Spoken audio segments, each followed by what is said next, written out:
Hey guys, আজকে আমরা দুজনে মিলে বেরিয়ে পড়েছি হচ্ছে বনগা পেট্টাপোল বর্ডারের দিকে।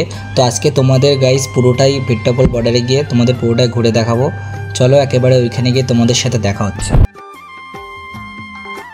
এই যে আমরা ঢুকে পড়েছি বাংলাদেশ বর্ডারের দিকে। আমরা অ্যাকচুয়ালি এসেছি এখানে বাংলাদেশ আর ইন্ডিয়ার যে প্যারেড হয় ওই প্যারেড দেখার জন্য। বাপ্পা জিজ্ঞেস করতে গেছে যে এই গেটটা কখন খুলবে। এই গেটটা খুললে ওপাশে স্টেডিয়াম আছে, ওখানে আমরা প্যারেড দেখতে হবে ইন্ডিয়া বাংলাদেশে।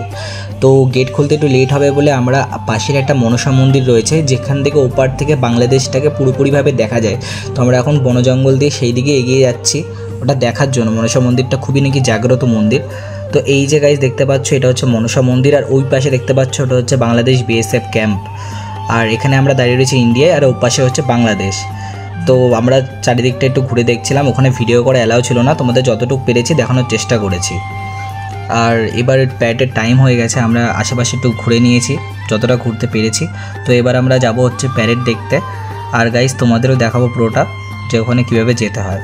আর প্যারেড দেখতে গেলে ওখানে সবার প্রথমে ডকুমেন্টস জমা দিতে হবে, মানে আধার কার্ড বা কোনো কিছু ডকুমেন্টস জমা দিয়ে ওটা রেখে তারপরে তুমি ঢুকতে পারবে ওইখানে।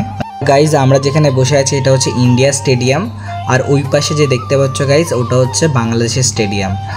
তো একটু পরে দেখতে পারবে বাংলাদেশের সব লোকজন ওখানে আসবে, আর বাংলাদেশে প্রচুর পরিমাণে ভিড় হয় এই প্যারেডের টাইমে। আর আমাদের ইন্ডিয়ায় দেখতে পাচ্ছ একদমই ভিড় হয়নি। দেখতে পাচ্ছ গাইজ বাংলাদেশে কতজন লোক এসছে এই প্যারেড দেখার জন্য ইন্ডিয়া বাংলাদেশের। তো গাইজ তোমরা এখন প্যারেডটা দেখো।